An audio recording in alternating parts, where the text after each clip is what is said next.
El derecho penal es la rama del derecho que se encarga de regular las conductas delictivas y establecer las sanciones correspondientes. Se fundamenta en la protección a la sociedad y el respeto a los derechos humanos. Su estudio abarca los principios de legalidad, culpabilidad y proporcionalidad. Más resumidamente, es la rama que define cuáles son las conductas que se consideran delitos o faltas y cuáles son sus penas o castigos. Hablando un poco más de su historia, más precisamente en Colombia, el Código Penal colombiano se inicia con el gobierno del general Francisco de Paula Santander, quien fijó como meta de su mandato la expedición de un Código Penal de la República de Colombia, o para la misma. Bueno, ya les voy a hablar un poco de los sujetos. Está el sujeto activo y el pasivo.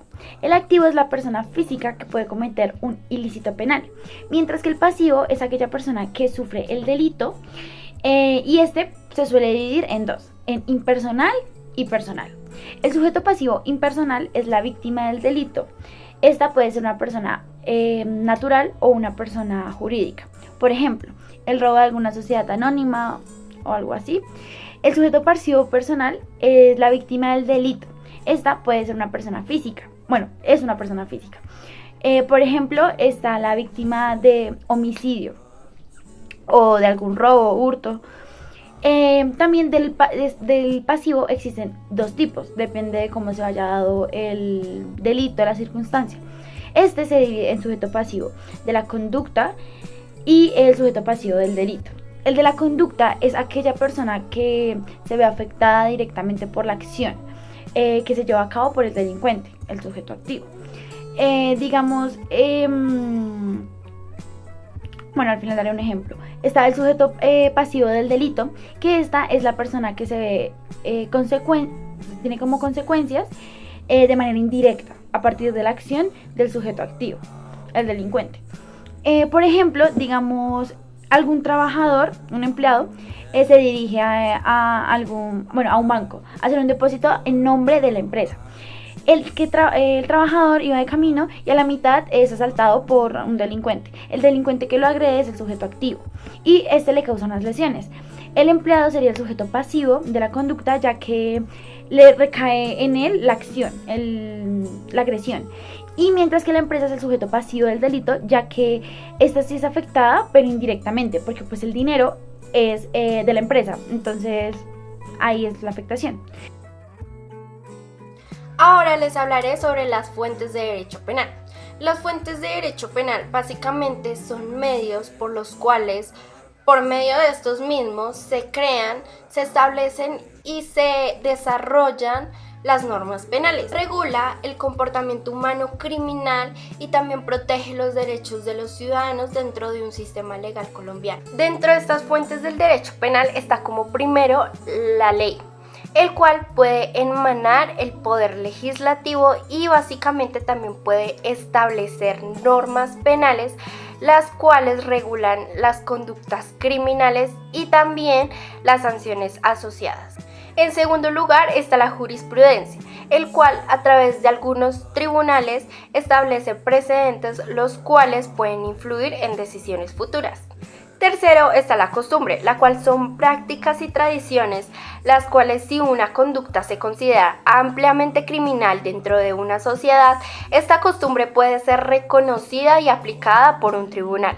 Como cuarta posición tenemos la doctrina, el cual nos ayuda a clasificar las leyes y básicamente establecer algunos argumentos legales en casos específicos. Como quinta y última, pero no menos importante, están los principios generales del derecho, que básicamente esta influye en la interpretación y aplicación de las normas penales, como por ejemplo la presunción de inocencia, el principio de legalidad y por último el principio de proporcionalidad de las penas.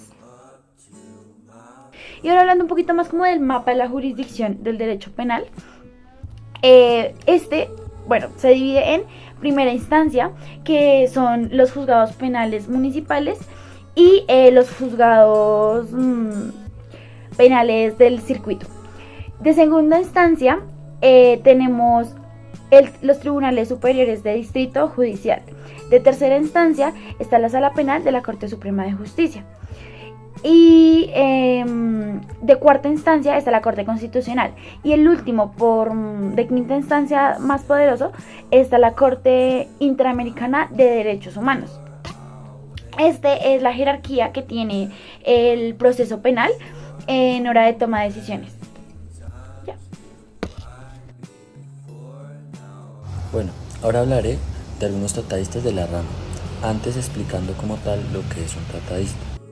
Un tratadista en derecho es un experto en una determinada rama del derecho, el cual ha escrito un tratado sobre él.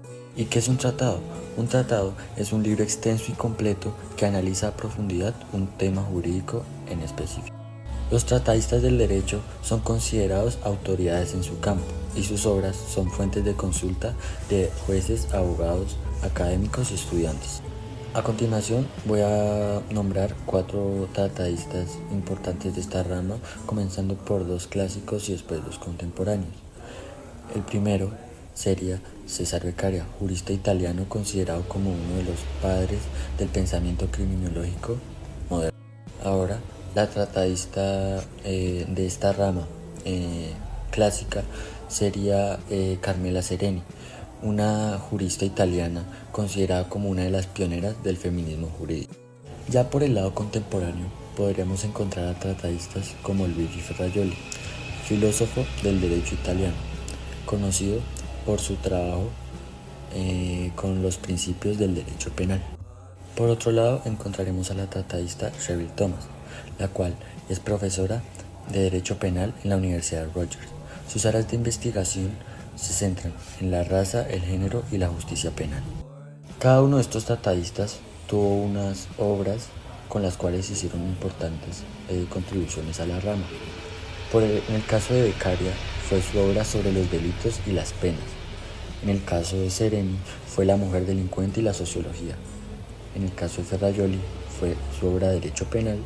Y por último, en el caso de Thomas, fue su obra Teoría Crítica de la Raza y el Derecho Penal.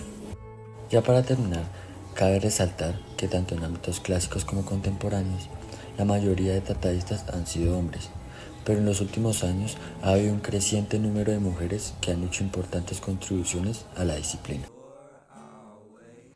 Bueno, y ya finalizando les hablaremos sobre una sentencia la cual está relacionada con el derecho penal. Esta sentencia es la C-294 del 2021, la cual es emitida por la Corte Constitucional Colombiana y básicamente declaró la inexequibilidad del acto legislativo.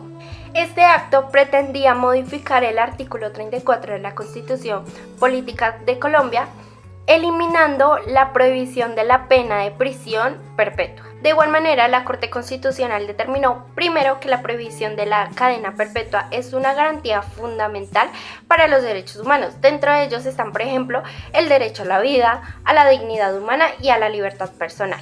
Segundo, se dijo que la cadena perpetua es una pena cruel, inhumana y degradante, ya que es incompatible con los principios de la Constitución colombiana y el derecho internacional de los derechos humanos. Tercero, la Corte enfatizó que la rehabilitación de los delincuentes debe ser un objetivo principal del sistema de justicia penal y que la cadena perpetua estaría afectando ese objetivo. Y por último, la Corte reconoció que la Constitución permite la cadena perpetua para menores que cometan ciertos delitos graves.